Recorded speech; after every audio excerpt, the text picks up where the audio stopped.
안녕하세요. 저는 평소 사연을 들으며 육아 스트레스를 풀고 있는 애청자입니다. 사연을 듣다 보니 참 다양한 이혼 사유들이 있던데 저 역시 소개된 사연 못지않게 경악스러운 이혼 사유로 이혼하게 되어서 이렇게 사연을 보내봅니다.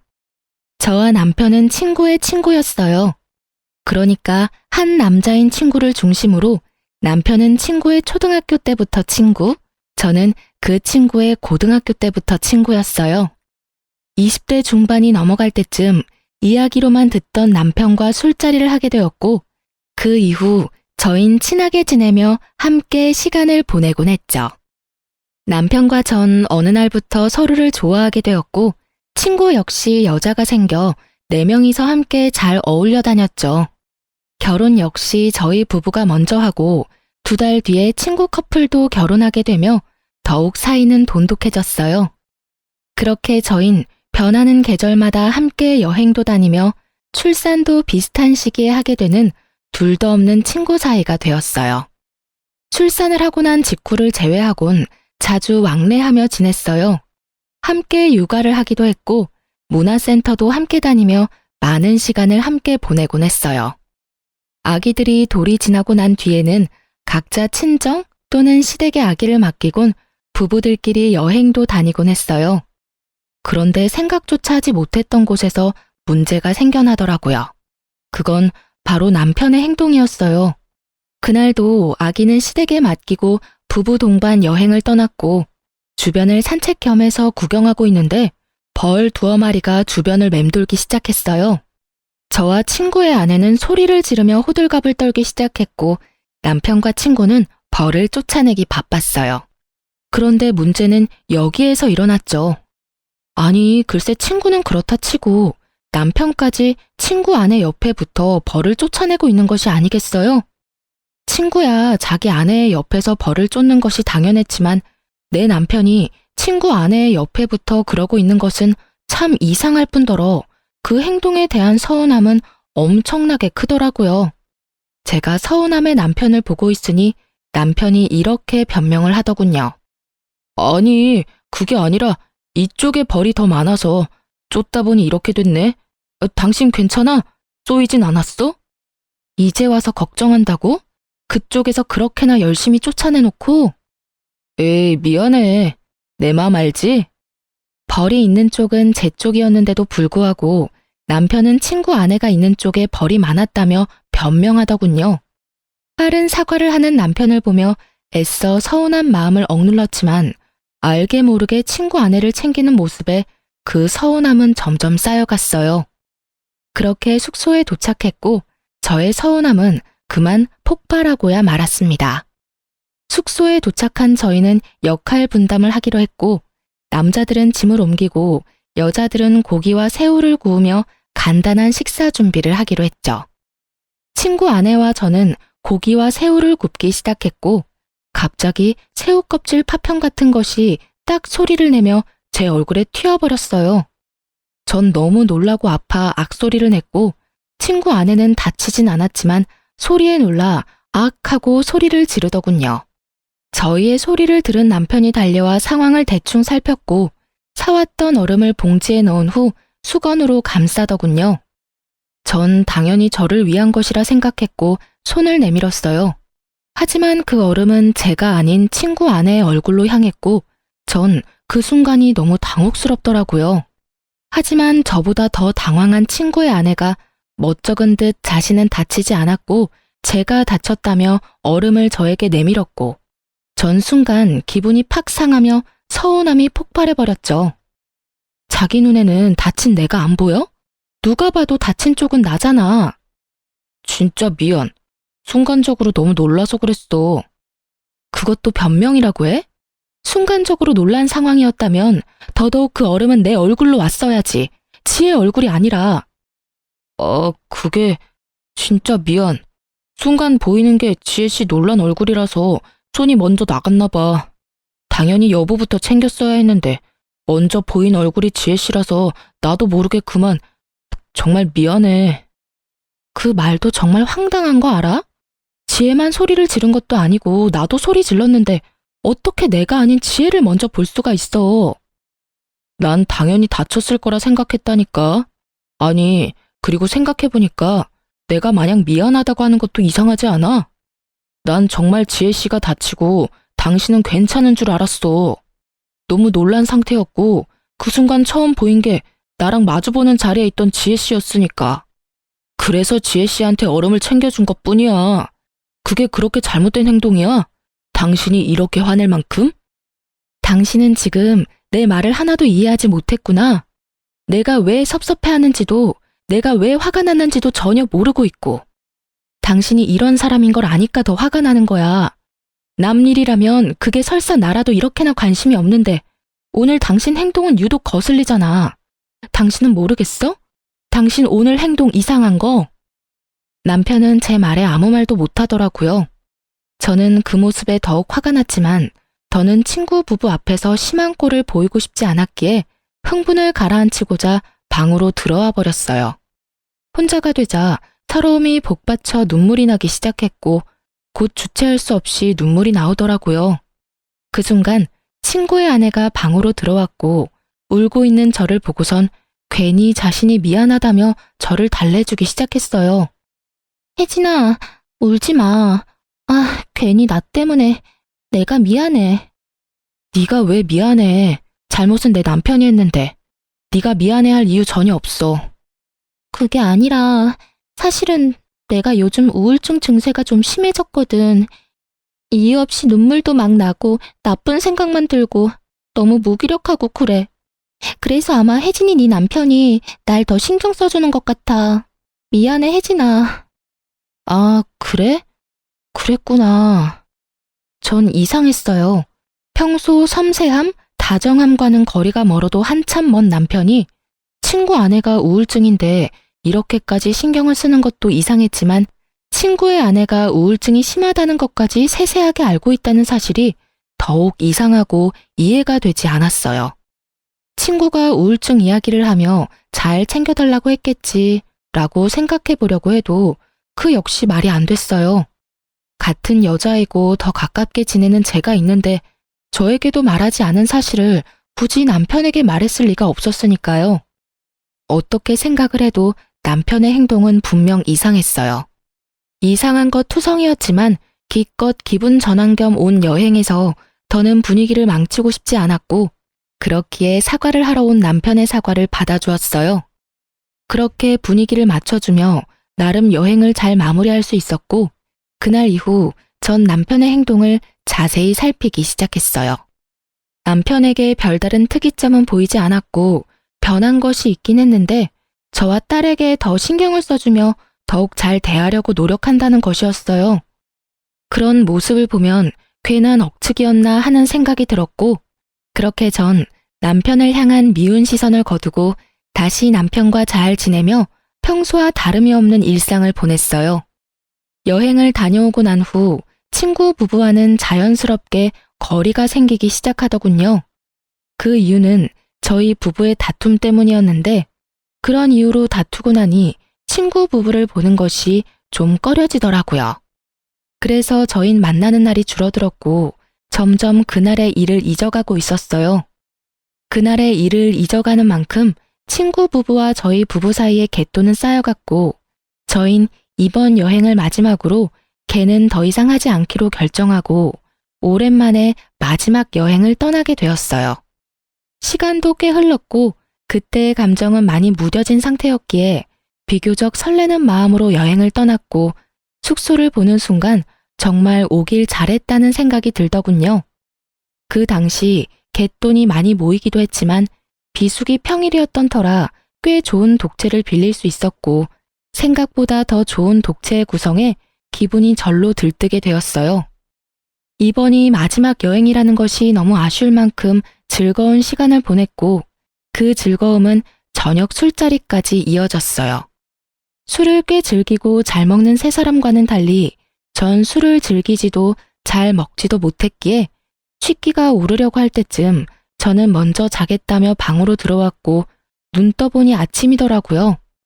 당연히 옆에서 자고 있겠지 했던 남편은 제 옆에 없었고 제 옆이 아니면 당연히 거실에는 있어야 할 남편의 모습은 거실에서도 보이지 않았어요.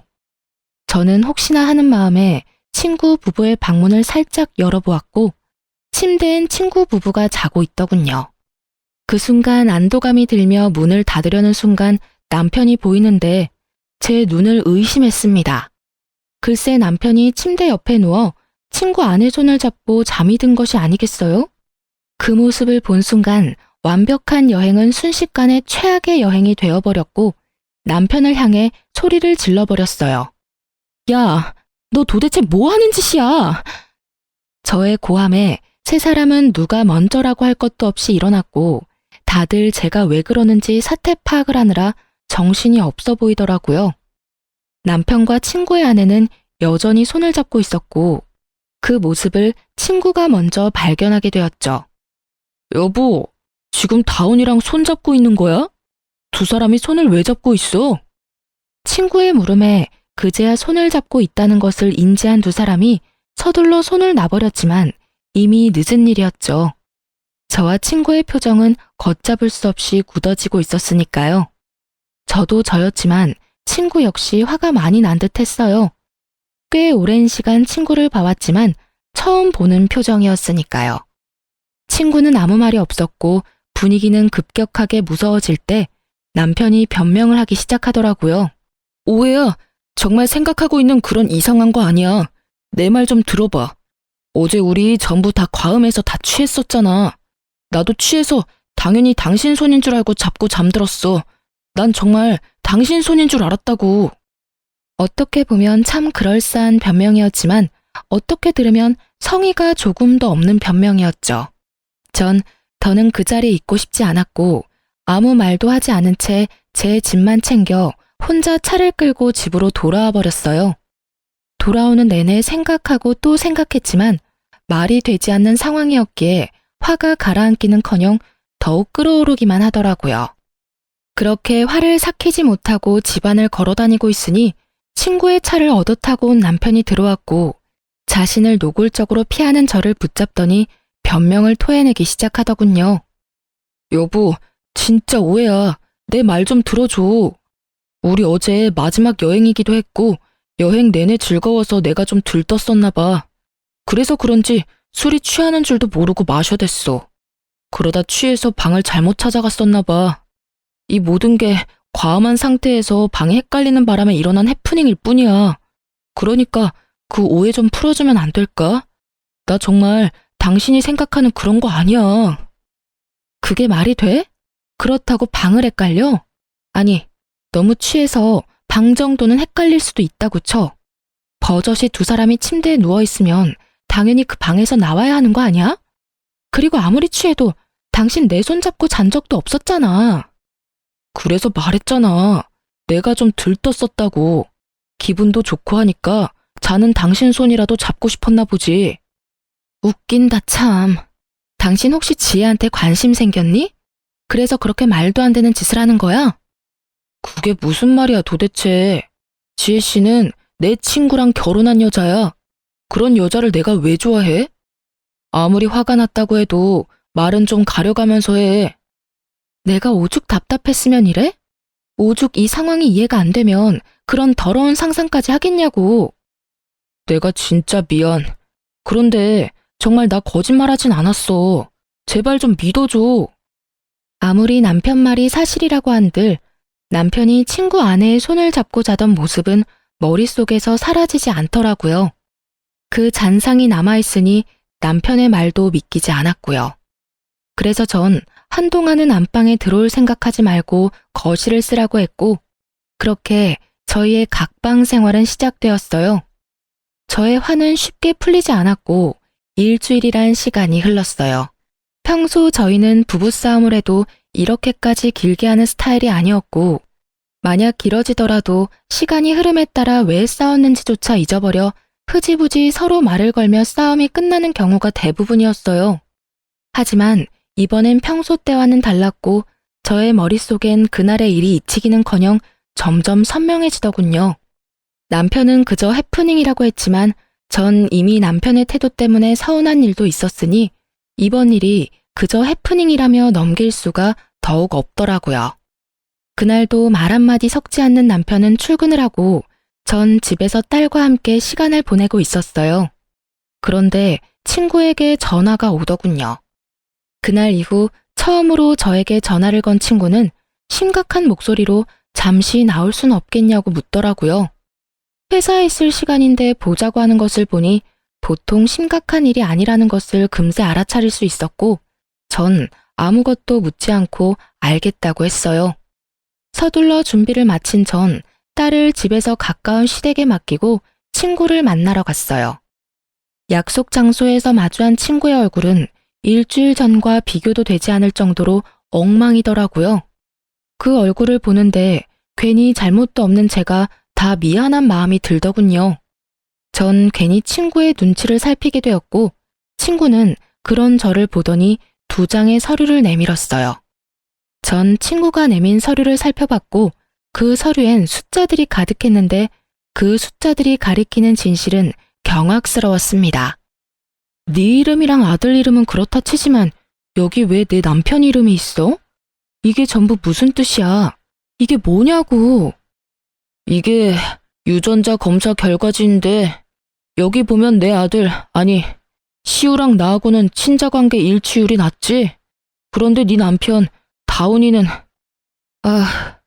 99%가 넘어. 이 말이 뭐냐면 시우는 내 아들이 아니라는 말이야. 뭐? 그럼 시우가 내 남편 자식이라는 그 말이야?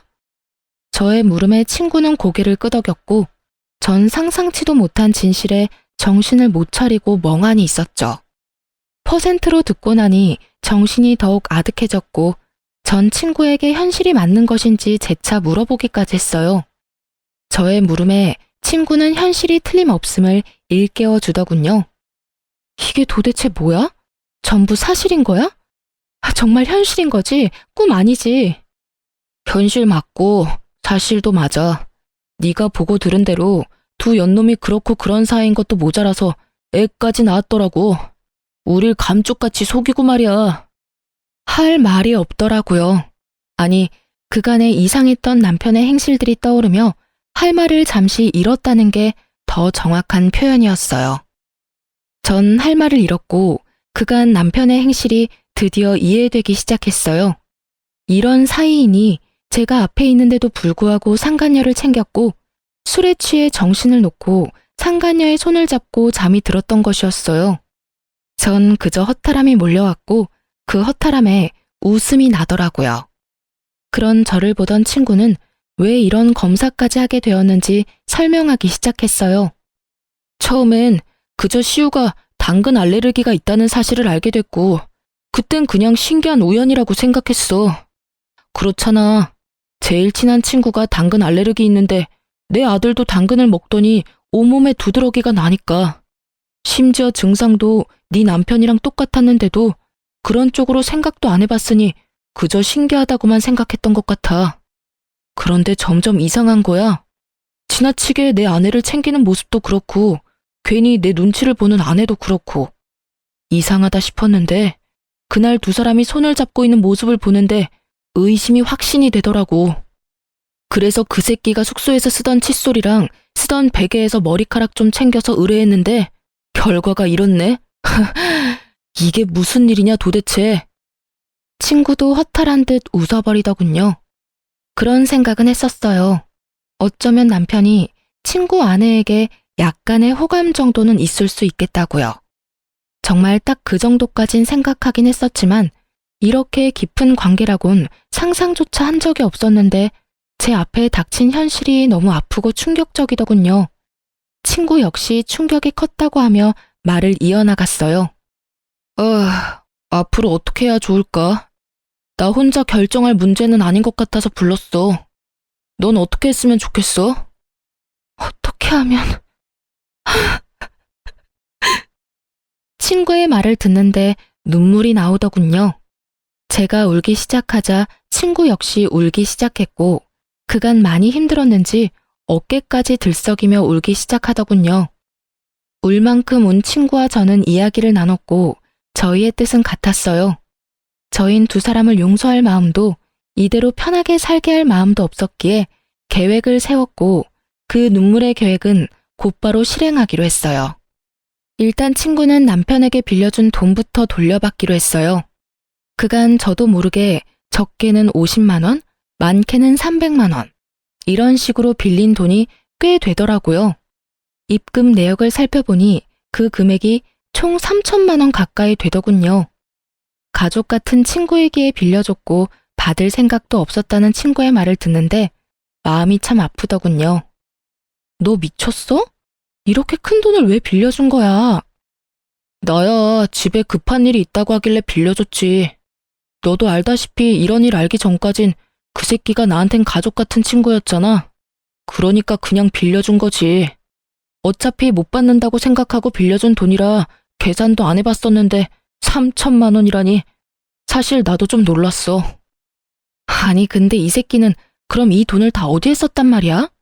집에는 이렇게 돈이 들 일이 전혀 없었는데 시댁도 마찬가지고. 그러게.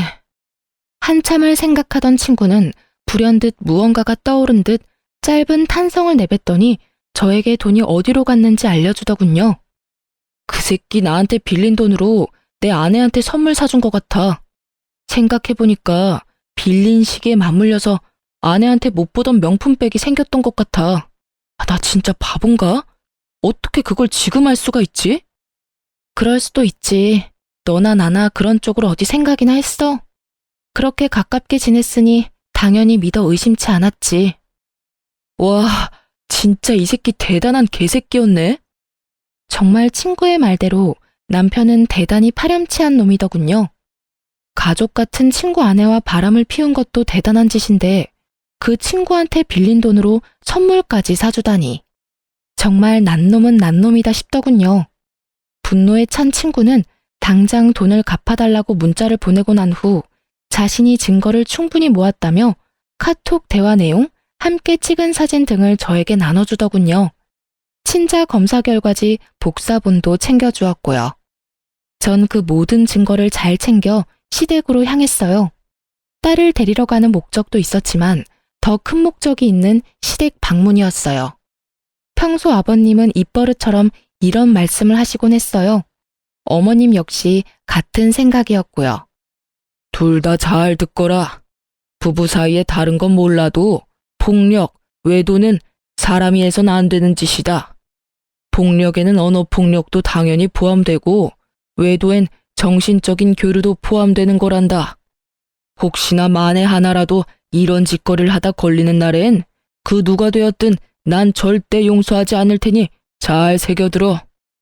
이런 당부를 남편뿐 아니라 저 역시 귀에 못이 박힐 정도로 들었던 터라 모든 사실을 일단 아버님과 어머님께 알리기로 한 것이었죠. 시댁에 들어선 저의 낯빛이 심상치 않음을 눈치챈 어머님은 저에게 무슨 일 있냐며 제 표정을 살피기 시작했어요. 아가, 무슨 일이 있니? 표정이 너무 안 좋구나.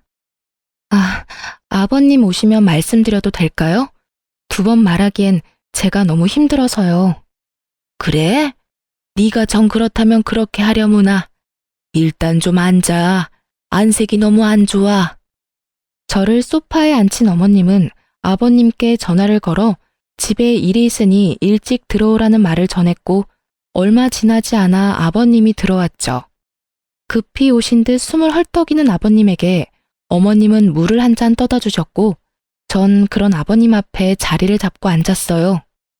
그래, 무슨 일인지 말해보렴. 아버님, 우선 이것부터 좀 보세요. 아버님은 제가 내민 검사 결과지와 외도 증거들을 살펴보셨고 이내 충격이 크신 듯 눈을 감아버리시더라고요. 그러셨겠죠. 친구와 남편은 앞서 말했듯이 초등학교 때부터 친했으니 시댁에도 자주 오가며 그야말로 가족같이 지낸 친구였고 그랬기에 시부모님들 역시 친구는 물론이고 친구의 아내까지 일면식이 있는 사이였으니 그 충격은 더욱 크실 수밖에요. 아버님에게 있던 서류와 증거들은 이내 어머님의 손으로 넘어갔고 이내 어머님의 입에서 어머나 하는 소리가 나오고서야 아버님은 감았던 눈을 뜨시더라고요. 아버님은 일단 저를 안쓰러운 눈빛으로 바라보셨어요. 넌 괜찮니? 상처 많이 받았지? 괜찮다고 하면 거짓말이고 좀 힘들어요, 아버님. 어떻게 이런 일이 현실에서 일어날 수 있는지 사실 아직까지 믿기지도 않고요. 그런데 믿지 않기엔 이렇게나 증거들이 넘치니 참 암담하네요. 그래, 당연히 그럴 게다. 일단 다 여기로 불러야겠구나. 당사자들이 다 모여야 뭐든 할 수 있을 테니 그동안 넌 안방에라도 가서 좀 쉬려무나. 아니에요, 아버님. 전 여기서 그냥 앉아 있어도 충분히 편해요. 그래, 너 편한 대로 하렴. 저의 심정을 들으신 아버님은 누르던 화가 이따금씩 솟아오르시는지 노발대발하시며 혼잣말로 화를 내시기도 하고 아무 말 없이 가슴을 치시기도 하더군요. 그렇게 화를 애써 삼키시던 아버님은 이내 전화를 걸어 이 사건의 당사자인 남편과 친구 부부를 시댁으로 불러 모았고 제일 먼저 도착한 것은 다름 아닌 남편이었습니다. 남편은 아무것도 모른 채 밝게 웃으며 시댁으로 들어오더군요. 표정을 보아하니 저도 있다는 말을 듣고 드디어 우리가 화해라도 한다고 생각한 모양이었어요. 하지만 남편의 그런 헛된 기대는 산산이 부서지고야 말았죠. 시댁에 발을 들인 남편을 보자마자 아버님이 곧장 남편에게로 다가가 따귀를 날리셨으니까요. 남편은 영문도 모른 채 맞아버린 상황이 되었고 놀란 토끼 눈을 하고선 입을 열더라고요. 아니 아버지, 갑자기 왜 이러시는 거예요? 이유는 말씀해주고 때려도 때리셔야죠. 남편은 따지듯 아버님께 물었고 아버님은 대꾸할 가치도 없다는 듯 한 번 더 남편의 따귀를 때리시더군요. 상황이 이렇게 되자 남편은 드디어 상황이 범상치 않음을 깨달은 듯 입을 다물고 있었고 곧 시끄러워질 것을 예상하신 어머님은 품에서 곤히 자고 있는 손주를 안고서 방으로 들어가시더라고요. 아버님은 그제야 남편에게 소리를 고래고래 지르시며 참았던 화를 쏟아내시기 시작했어요. 너 같은 놈이 내 자식이라니 내가 부끄러워서 고개를 들고 다닐 수가 없구나. 내가 널 이리도 잘못 키운 줄도 모르고 남의 집 귀한 딸한테 장가를 보냈으니 이 죄를 어떻게 다 갚느냐 말이다. 네가 제정신인 거야? 아니, 인간은 맞는 게야? 어떻게 인간이라는 것이 절대 해선 안 되는 그딴 짓을 하고도 고개를 빳빳이 쳐들고 다닐 수 있단 말이냐? 너 하나 때문에 지금 몇 명이나 상처받고 인생이 망가졌는데 네가 웃어? 난 너 같은 자식은 필요 없다. 앞으론 자식 하나 없는 셈 치고 살 테니 너도 그런 줄 알아. 아직까지도 영문을 알 수 없는 남편은 분노가 극에 달한 아버님이 무섭긴 했는지 아버님에게서 한 발 물러서며 이렇게 말하더군요. 아버지, 갑자기 왜 이러시는지 이유라도 설명해 주세요. 저도 뭘 알고 혼나도 혼나고 맞아도 맞아야죠. 아직도 감도 못 잡은 꼴이라니. 이렇게까지 내가 화를 내는데 그 이유를 정녕 모르는 게야? 네가, 네 놈이 감히 내가 그렇게 당부했건만 감히 바람을 피워? 그것도 가장 친한 친구 아내를 상대로? 아버님의 말에 남편의 얼굴이 그야말로 사색이 되어 가더군요. 그러면서 저를 한번 쓱 보더니 변명을 하기 시작했어요. 변명을 들어보니 고작 상간녀와 손잡고 잠이 든 사실로 화가 많이 난 제가 아버님에게 잃은 것이라고 착각하는 듯 했지만요. 아버지, 그게 아니라 다 오해예요. 저희가 다 함께 어울려 여행 자주 다녔던 건 알고 계시죠? 무슨 말을 어떻게 들으셨는지 모르겠지만 그 일도 단순하게 술을 많이 먹고 일어난 실수 같은 일이었어요. 집사람한테도 충분히 설명을 했는데 집사람은 아직 화가 풀리지 않았고요. 하지만 집사람이 생각하는 것처럼 절대 바람을 피운 사실은 없어요. 정말이에요. 맹세할 수 있어요. 아버님이 모든 사실을 다 알고 있다는 사실을 전혀 모르는 남편놈은 맹세라는 단어까지 써가며 자신의 억울함을 털어놓았고 그런 남편의 거짓말에 더욱 화가 난 아버님의 손이 다시 올라가는 순간 친구 부부가 배를 눌렀고 일단 상황은 잠시 멈추게 되었어요. 살얼음판 같은 분위기와도 같은 상황에서 등장한 두 사람의 반응은 그야말로 극과 극이더군요. 많은 것을 각오한 듯한 비장한 표정의 친구는 아버님께 간단한 목례를 한 뒤 저의 근처에 자리를 잡고 섰고 무거운 분위기에 살짝 겁을 먹은 듯한 상간녀는 자신의 남편을 따라 목례를 한 뒤 제 옆에 딱 붙어 앉더라고요. 전 그런 상간녀에게 살짝 떨어지며 말했어요. 내 옆자리 말고 넌 저기에 가서 앉아. 이렇게 말하며 제 남편의 옆자리를 가리켰고 무슨 일인지 전혀 알지 못하는 상간녀는 많이 의아해하면서도 심상치 않은 분위기에 제 말대로 남편의 옆으로 가더군요. 그리고 아버님의 말씀에 따라 불륜의 증거들이 거실 바닥에 흩날리며 긴 이야기가 시작되었어요. 너 방금 오해라고 그랬지? 이걸 보고도 그런 말이 나올 수 있는지 어디 보자. 아버님께서 나열한 증거들을 보던 두 사람은 동공이 흔들리기 시작했고 유전자 검사 결과지에서 한눈에 보기에도 알 만큼 심하게 동공이 흔들리더라고요. 그보다 더 확실한 외도 증거가 있음에도 불구하고 변명할 말이 있는지 남편과 상간녀의 입에서 변명의 말들이 쏟아져 나왔고 그 말들은 상황만 더욱 악화시킬 뿐이었어요. 그게 아니라요. 아버지, 저희가 처음부터 작정하고 그랬던 것이 아니라 어쩌다 보니 딱 하룻밤 실수였는데 아기가 덜컥 생겨버렸어요. 이미 생긴 아기를 없앨 수도 없는 노릇이었고 고민하면서 차일피일 미루다 보니 이미 늦었더라고요. 그래서 일이 이렇게 돼버렸어요. 네, 맞아요, 아버님. 처음부터 이러려는 건 아니었어요. 덜컥 임신을 해버렸고 어떤 것도 확신할 수 없는 상황이었어요. 시기가 비슷해서 그래서 단호하게 결정을 내릴 수도 없는 상황이 계속되다 보니 배가 불러왔고 고민이 길어지다 보니 출산까지 하게 됐어요. 그렇게 나와보니 시우가 이 사람 아들이더라고요. 정말 그럴 거라고 확신하고 낳은 아이가 아니었어요. 정말이에요. 이 무슨 납득이라곤 0.0001%도 되지 않는 저급한 변명인가요? 그러니까 애초에 외도는 저지른 것이 맞으나 아기는 어쩔 수 없이 낳을 수밖에 없는 상황이라 낳았다. 이 말인가요? 아니면 서로 정이 통한 것은 맞으나 친구 아기일 수도 있기에 낳았단 이 말인가요? 이 말이든 저 말이든 친구와 제가 가장 중요하게 여기는 외도 사실은 틀림이 없었고 아버님은 개똥 같은 변명에 크게 화를 내시곤 저와 친구에게 의견을 물어보더군요. 이 상황에도 변명이나 하는 꼴이라니. 그리고 그걸 말이라고 하고 있는 게야? 둘 다 어찌 이렇게 어리석고 한심한 게야? 어휴, 두 사람은 이 한심한 것들이랑 어떻게 할지 결정된 바가 있어?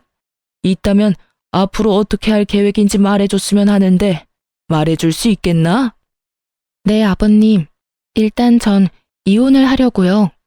애도 있고 웬만해선 참고 살라는 말도 있지만 이 상황이 웬만한 상황은 아니니 도저히 참을 수가 없을 것 같아요. 그리고 상간녀 소송도 진행할 예정이에요.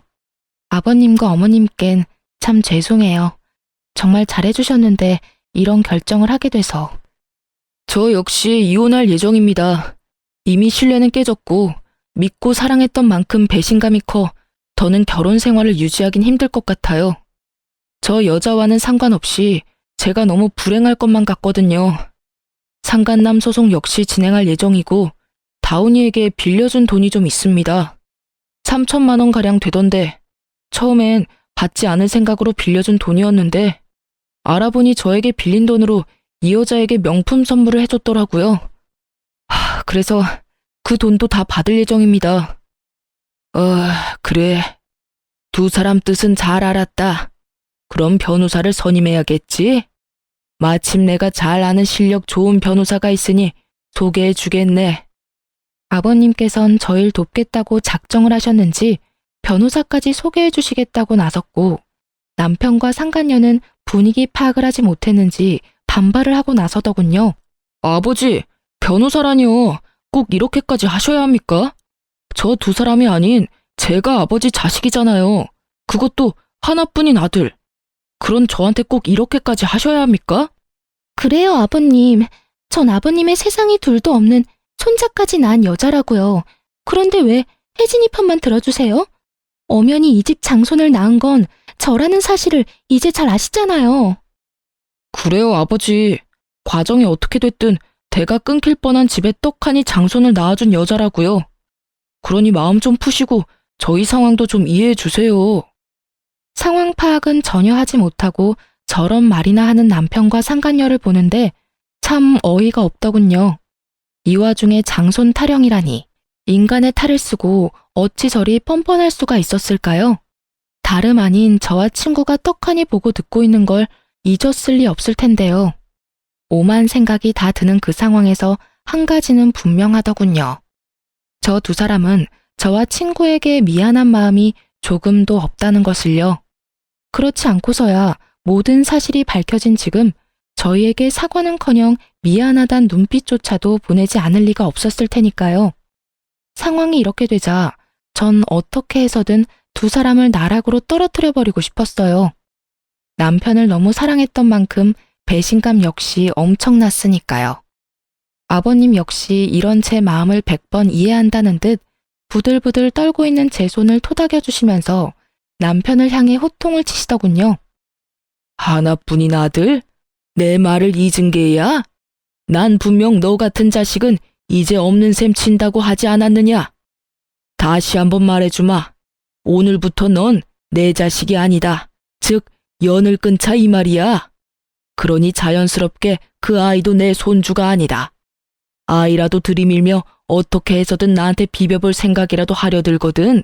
쓸데없는 짓이니 괜히 아이만 더 불쌍하게 만들지 말란 말이다.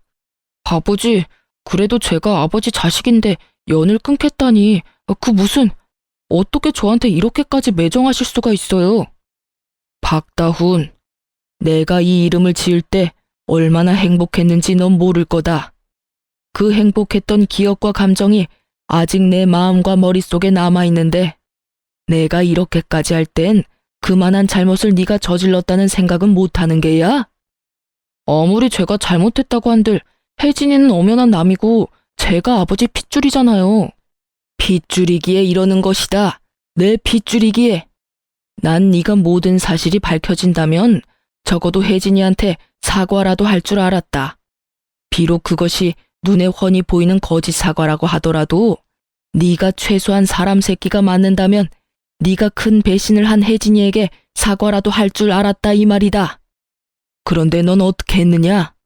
혜진이를 보기는커녕 시종일관 어떻게 해서든 교묘한 수로 상황을 피해가려는 행동만 하고 내 눈치만 살피면서 내 마음만 풀어보려고 하지 않았느냐? 그제야 남편은 저와 친구를 바라보더군요. 여보, 미안해. 너한테도 내가 할 말이 없다. 그런데 정말 작정하고 두 사람을 속인 건 아니었어. 그것만은 믿어줘. 이때껏 아무 말도 없다가 기껏 한다는 말이 저 따위더라고요. 얼마나 어이가 없었으면 그 심각한 상황에 코웃음이 다 나더군요. 작정한 게 아니야? 정말 그랬다면 모든 사실을 알았을 때라도 두 사람이 만나지 말았어야지. 관계를 끊었어야지. 적어도 우리한테 그 정도 예의는 지켜줬어야지. 그 당연한 예의도 지키지 못했으면서 작정하고 속인 게 아니야. 넌 지금 그걸 사과라고 하며 그걸 변명이라고 짓거리는 거야? 할 말이 없으면 차라리 하지를 마. 그 편이 덜 비참해. 아니야. 정말 미안해. 진심이야. 진심이라는 남편의 말과는 달리 그 눈동자엔 어떠한 미안함도 담고 있지 않더군요. 그 눈빛을 보는데 절망감조차 느껴지지 않더군요. 친구 역시 저와 같은 마음인 듯 남편을 바라보는 눈빛에 기대라곤 찾아볼 수 없더라고요. 그런 남편의 눈빛과 저희 마음을 아버님 역시 알아채시곤 말하셨죠. 그걸 진심을 담아서 한 사과라고 하는 것이냐? 난 너를 이렇게 파렴치한 놈으로 키운 적이 없는데 네가 이렇게 컸다면 그 역시 내 탓이라고 생각한다. 그렇기에 더욱 난 너를 자식으로 받아들일 수가 없는 게야. 난 내 하나뿐인 자식을 보지 않는 것으로 자식을 잘못 키운 벌을 받을 생각이다. 네 엄마도 내 뜻을 따르기로 했고 그러니 더는 설득할 생각 말고 이 집에서 나가거라. 그리고 두 번 다신 이 집에 발도 들이지 말거라. 그렇게 상황은 마무리되었고 한동안 제 마음은 편치 않았어요. 아버님이 평생 아들을 보지 않는 것으로 자신 역시 벌을 받는다는 말이 가슴에 깊게 남아 마음이 참 아프더라고요.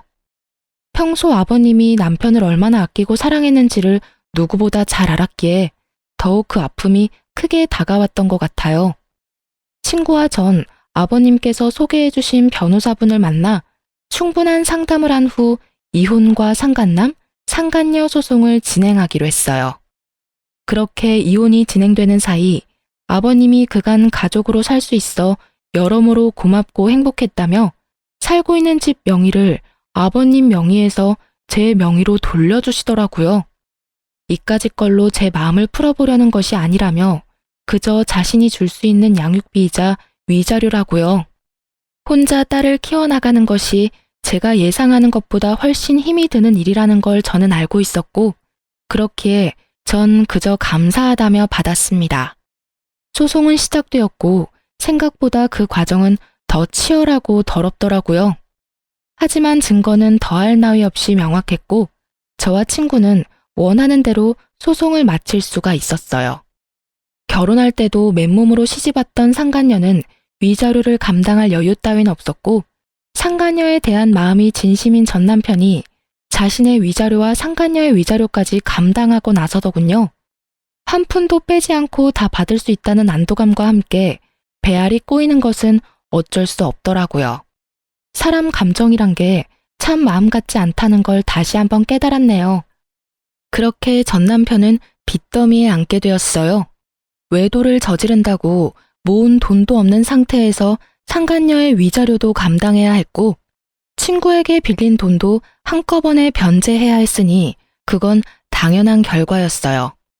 두 사람은 좁은 원룸에서 살림을 시작했다는 소식이 들려왔지만 그 눈물겨운 사랑도 찰나더군요. 진심으로 상간녀를 사랑했던 전 남편과는 달리 상간녀는 가난을 이겨낼 만큼 남편에 대한 마음이 절절하진 않았고 결국 전 남편을 버리고 아들과 함께 친정으로 가버렸다고 하더라고요. 그렇게 저에게 씻을 수 없는 상처를 준 전 남편은 든든한 울타리와도 같았던 부모님도 잃고 가슴 절절하게 사랑했던 여자에게도 버림받아 남은 것이라곤 큰 금액의 빚뿐이었죠. 친정으로 도망치듯 떠난 상간녀의 결말도 좋진 않았어요. 참 통쾌하게도 상간녀의 친정 역시 그런 파렴치한 행동으로 인해 이혼까지 당한 상간녀를 받아주지 않았고 전 남편에게 돌아갈 바엔 혼자 사는 것이 더 이롭다고 생각한 상간녀는 그 길로 지방 어디로 갔다는 소문만 무성할 뿐 정확한 행방을 아는 사람은 없었습니다. 다만 이따금 후회로 가득한 장문의 문자가 친구에게 오는 걸 보니 나쁜 마음은 먹지 않고 살고 있구나 정도는 알 수 있었죠. 전 육아로 인해 휴직 중이었던 회사로 복직하게 되었어요. 복직으로 인해 어쩔 수 없이 부모님의 도움을 받게 되었지만 부모님은 적적하던 참에 오히려 잘 됐다며 저를 보듬어 주시더라고요. 부모님께 참 여러모로 죄송하고 감사하네요. 집은 친정에서 가까운 곳으로 이사를 하게 됐는데 딸 때문도 있었지만 전 남편이 술에 취해 찾아온 적이 있어 서둘러 옮기게 됐어요. 전 시댁과는 연락하며 왕래하고 지내고 있어요. 자주는 아니고 가끔씩이지만 왕래할 때마다 두 분 다 저와 딸을 진심으로 아껴주고 계신답니다. 친구 역시 잘 지내고 있는 듯 하더군요. 아무래도 아직 과거가 떠올라 마음이 힘들어 예전처럼 자주 보진 못하지만 혹시나 못난 생각을 할까 하는 염려스러운 마음에 연락은 자주 주고받으며 지내고 있어요. 친구 역시 저와 같은 마음으로 저에게 자주 안부를 물어주고요. 딸이 크면 클수록 예상보다 큰 돈이 들더라고요. 그때마다 통 크게 집을 주신 전 시아버님께 얼마나 감사한지. 어쨌든 전 이혼한 것만 뺀다면 비교적 평범한 워킹맘처럼 잘 살아가고 있어요. 물론 딸이 더 잘하고 아빠와 함께해야 하는 행사에 참석해야 하는 날이 온다면 그땐 또 딸에 대한 미안함에 마음이 아플 테지만요. 참고로 딸의 아빠를 만들어주기 위해 재혼할 생각은 전혀 없을 뿐더러 저 역시 또 다른 누군가를 사랑하고 믿을 자신이 없기에 아직까진 재혼의 제자도 생각해 본 적이 없네요.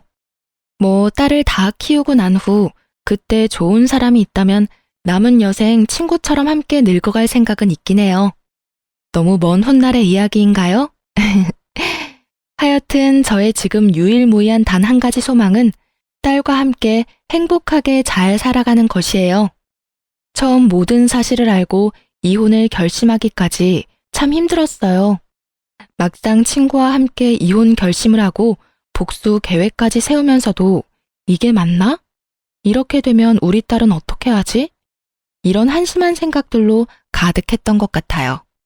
그 당시엔 혼자 헤쳐나갈 길이 너무 험난해 보였고 그 험난한 길에서 딸이 받게 될 상처가 너무 두렵더군요. 그렇게 겁이 많던 전 용기를 내 이혼을 해냈고 지금은 이혼하기 전보다 더할 나위 없이 잘 살고 있고 행복해요. 그러니 남편의 잘못으로 이혼은 하고 싶지만 앞으로 남은 날들에 대한 두려움으로 망설이고 계신 분들께 말씀드리고 싶어요. 이혼이 정답은 아닙니다.